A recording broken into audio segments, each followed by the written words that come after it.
Summer in my garden, which is in Southeastern North Carolina, is hot. Our summers here are long and brutal. They last at least 5 months. We start back in May with temperatures in the 90s almost every single day.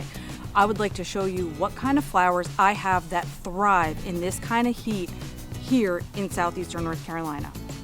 The first perennials that I want to share with you that are staples in my sun-loving gardens are Echinacea and Black-Eyed Susan's Coneflowers. So the Echinacea was blooming for a little while now, so I've already had to deadhead some of that, and it needs some more attention that way right now. The Black-Eyed Susan's or Rudbeckia has only started blooming for maybe a week or so now, so they are not ready for deadheading, so they are looking gorgeous and in their most prime. These guys are looking a little sad at the moment, so we want to deadhead to tell the plant to no longer feed energy to these blooms that are dying anyway, and allow that energy to get put up into some brand new blooms. And then both of these babies are going to be blooming throughout the summer and aren't going to quit until the big frost comes. You cannot help but see these gorgeous magenta blooms. Well, those are hibiscus that I'm going to talk a little bit more about when we get into my backyard. And beside them, I have blanket flowers. Blanket flowers are also prolific bloomers, just like the Black-Eyed Susans, and I will also talk about them more when we get into my backyard. But moving to these things right beside me here, I have Heuchera that is 1, 2, 3. This little baby right here is doing a little bit of suffering at the moment, but I have another one just beyond me that I will show you. These guys can be great in the sun. The heat is maybe a smidge much on this one because it's my newest plant, but besides that, it is the colored foliage on this plant that is the reason why people would like it. I also have liriope right here in the front. I actually have it lining my whole front flower bed, so I have many chunks of this plant. This is nice because it does stay pretty evergreen, even though the colors do dull in the winter. You can still see this as it is all winter long here, so it makes very nice edging for the front of a bed. Now personally, my life would not be complete without tons of different style of coneflowers. So I have more Echinacea here. These are both double scoop Echinacea, which I absolutely adore. They have the large pom-poms up at the top, and they have the draping rays along the sides. So this is the double scoop bubblegum. This is the double scoop raspberry. Love these so much. Blanket flowers I've already said, and they are prolific, so they are everywhere. Also, in my front flower bed peninsula, I just love this dragon's breath. It is very soft and fluffy, but the color is vibrant, and this plant in particular is heat and drought tolerant. So I can't beat having this vibrant of a color in here, and I don't have to worry about it with these grueling summer months. So beside my dragon's breath, I have Canna Lilies. I will get a little bit more into Canna Lilies again in the backyard because these are things that spread. These flowers multiply, so I can have them in multiple places, and my yard is full of full sun. So more details in the back, as I said. Now, since I do have so much sun in my yard, I am extending my flower bed, and it is going to go along my whole fence line. I have a lot of fence, and I think it would be much nicer for my neighbors to be able to drive by and see a lot of pretty things on this side of the fence instead of just the brown staining. So, in light of that, I have my tiger lilies right here, which I will show you in the back as well, that I'm able to dig up and divide and put into various places in my yard. The tiger lilies, which have a very cool design to them and a really sweet look, they love the full sun and they are beautiful bloomers. So I have them outside, and I have multiple crepe myrtle, and I have yet another crepe myrtle baby right here. My crepe myrtles just are able to propagate, and if you're lucky enough, the crepe myrtle babies are in spots where you can remove them from wherever they're popping up unexpectedly and put them into a location where you want to keep them. Crepe myrtles are beautiful flowering trees. They are going to start blooming maybe sometime in the next couple of weeks and then bloom for the rest of the summer. So it's just another great way to have more flowers and more color in your full sun perennial gardens.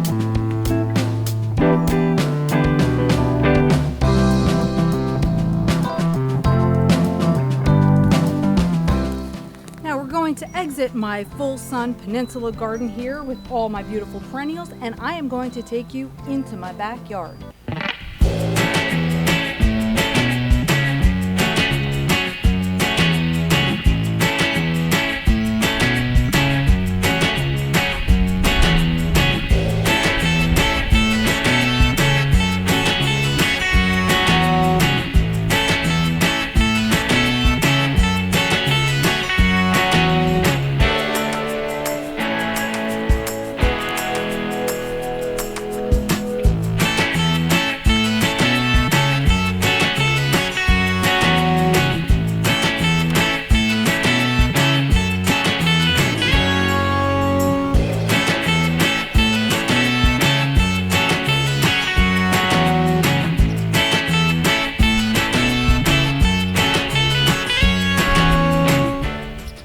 This section of my backyard has a perennial garden that is in full sun over on this side, and I have a lot of lilies over here. In the back I have some red daylilies. They started a lot earlier than these two that I'm going to show you now, so they're already expiring and they will send up some new shoots in a bit. But for right now my focus is on the stargazer lilies that are right here and the tiger lilies, which are right here. And the stargazers, what's so amazing about them is not only are they stunning to look at, they're very fragrant, and it's a very nice light scent in my opinion. I wish that you can scratch and sniff on the screen right here so you can smell what I can smell being just near these guys. The tiger lilies I feel like are so super cool as well. Again, both sun loving and both spreaders, both perennials. These are super neat because their blooms almost come upside down. So the unique look to them is fun. I love it. And of course, next to each other, I mean, we just have a dynamic amount of color right in this section. So they don't mind this brutal sun and the brutal heat, and thank goodness for that. So I don't have to do anything to them. Since my lilies, like the stargazers, are spreaders, that means that they are able to multiply. This happens to them right underneath the ground, and then they start throwing up new shoots. I like to divide up my lilies in the very early spring. That's way before you ever see a flower bud coming up. Once they start to come out of the ground and they leaf out, that's when I divide them up. This is one of the ones I've transplanted, and I have lilies all over my gardens because they're so easy to grow in new places. This perennial garden in my backyard is also almost all full sun. So I've mentioned before, I live in a neighborhood that was new construction, and the builders had decided cutting down all the trees was going to be easiest for them to build all the homes. Well, this is not so great for me. First of all, I love my trees, but second of all, it left me with only full sun gardens absolutely everywhere. So some of the items that I have just had to 100% thrive in this heat and in the sun. My blanket flowers, which I've talked about many times, you can see these growing wild. They are in the daisy family. They are magnificent growers. This mound is one of many that I have in my yard. These absolutely do fabulously in the heat and in the sun. Blanket flowers are perennial for me in zone 8A. So I'm lucky to have these babies that thrive.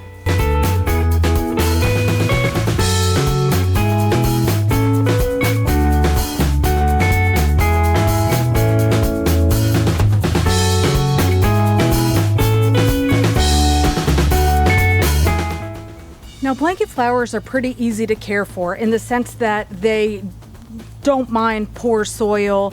Once they're established, you don't need to go crazy watering them. Again, since you find them wild, Mother Nature is the main caretaker for these flowers. However, after being on vacation for a while, you do come back to a lot of expired blooms as well as new seed pods. So obviously these beautiful colorful ones. These are the ones that are your main blooms right now. Then they begin to look a little like this. These are the ones that have already lost all of their flower rays, and then they turn into seed pods like this. So when you do leave them, you will have to deadhead all of those seed pods, especially me. I do have tons and tons of blanket flowers, as I've mentioned in the past, and so I don't want so many more seeds blowing all over the place and reseeding in other parts of my yard where they're just not convenient, I guess. And then I have to just keep digging them up and giving them away. So anyway, deadheading blanket flowers is one of the main things that you have to do to care for them. But outside of that, they are very hands-off.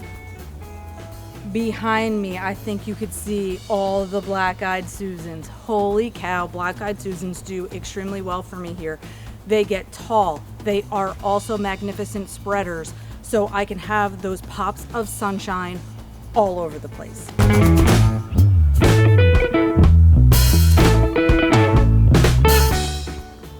Black-eyed Susans are also very easy to take care of.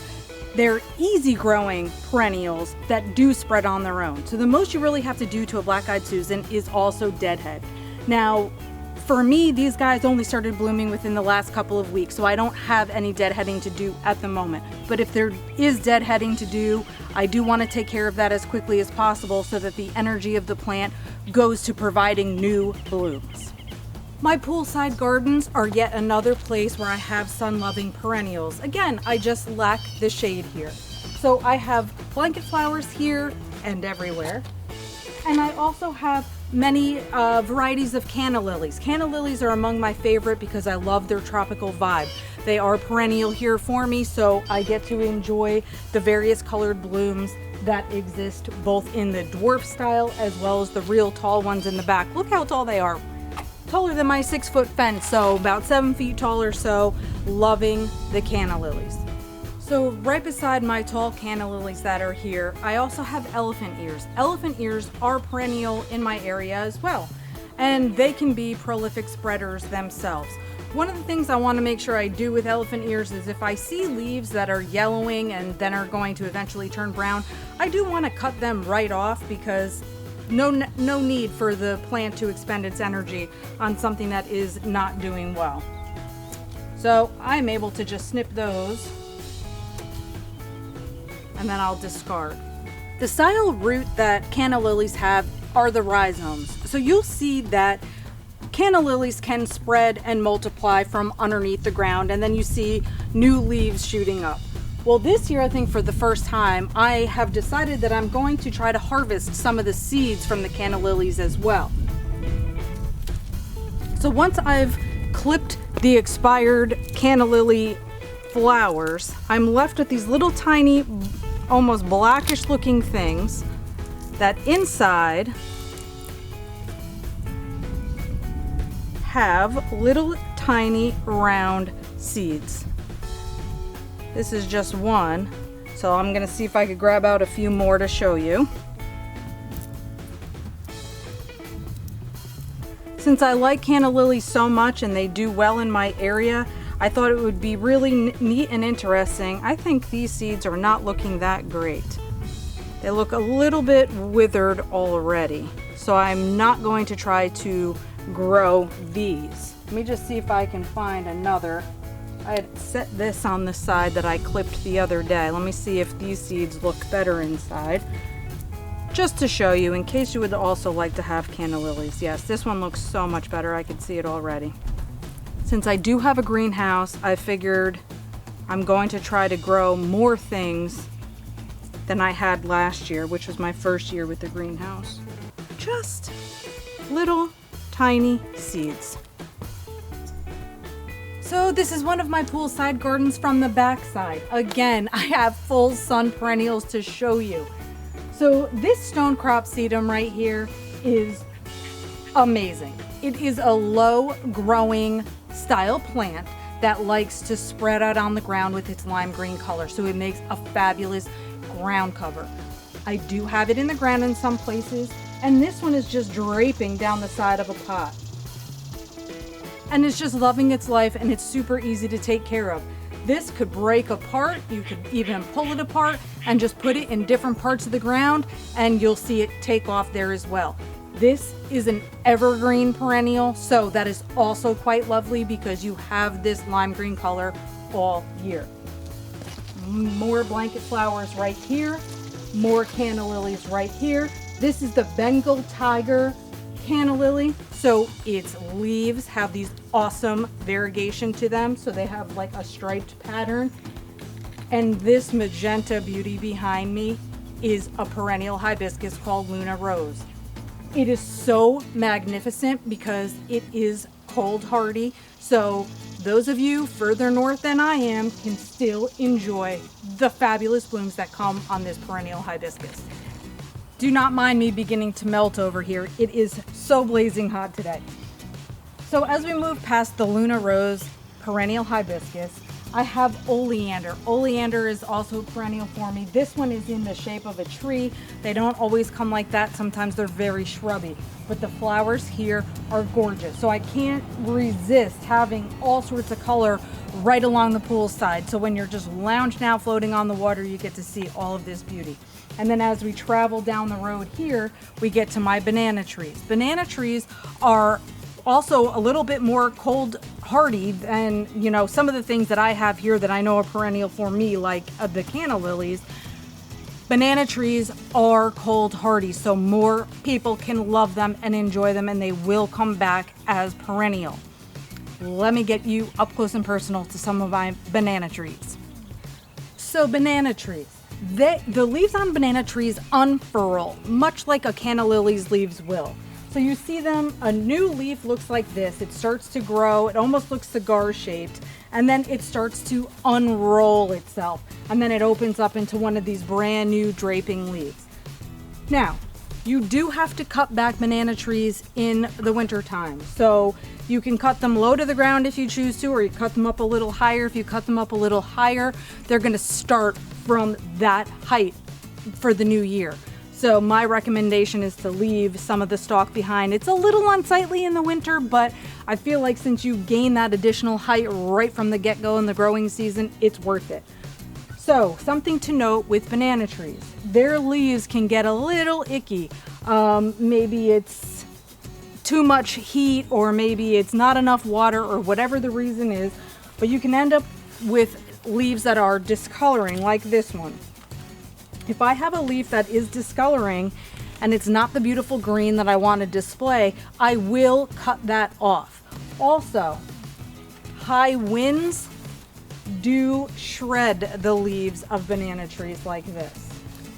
So if we get really high sustained winds, a lot of these babies will suffer the consequences. However, banana trees are very fast to recover. So that means they're going to shoot up new leaves almost immediately. So even if you have some that are damaged and you need to cut off, like I'm about to do right now, they do grow new ones quite quickly. So it's this leaf right here that is quite discolored, so I am going to take this one off. So what I'm going to do, instead of just chopping it right up at the top, I'm actually going to tug on it a bit, and you'll see that banana tree leaves are very, very filled with water. And I'm gonna get up close, show you that, then I'm gonna snip it down much, much lower.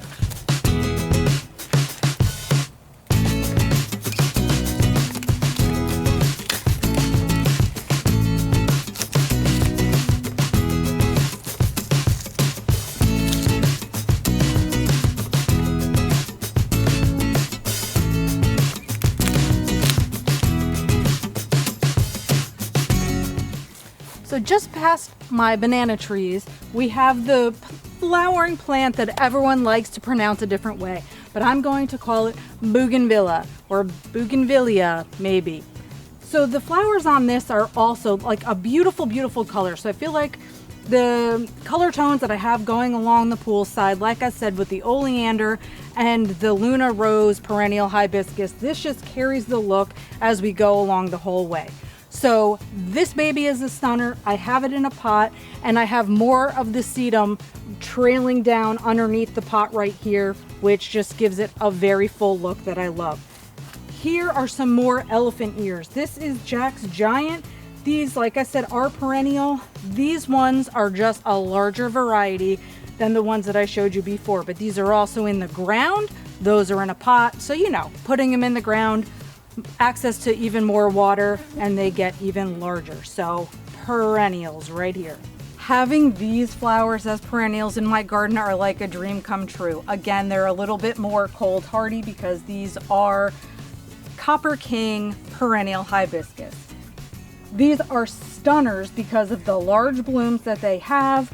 They're wonderful because they are perennial, so you don't have to worry about the sensitivity of some of the more tropical hibiscus, and they have the darkly colored leaves. I do want to show you though that these definitely get pests. I have two kinds of pests that are eating the leaves on these pretty hibiscus. So I'm going to show you them so you know what to look out for with them. It's the tiny, tiny little inchworm caterpillars that you can hardly see that like to just eat their way across the leaves. It's them and it's the Japanese beetles. And the Japanese beetles make like a little bit more round bite marks and eat through those leaves as well. So pest control coming up.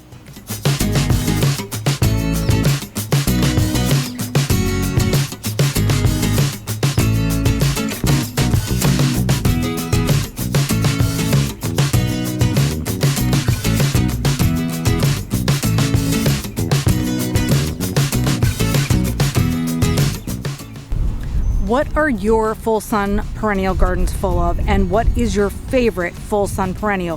Who knows, I might want to add it to my garden as well. Thank you so much for watching and happy planting.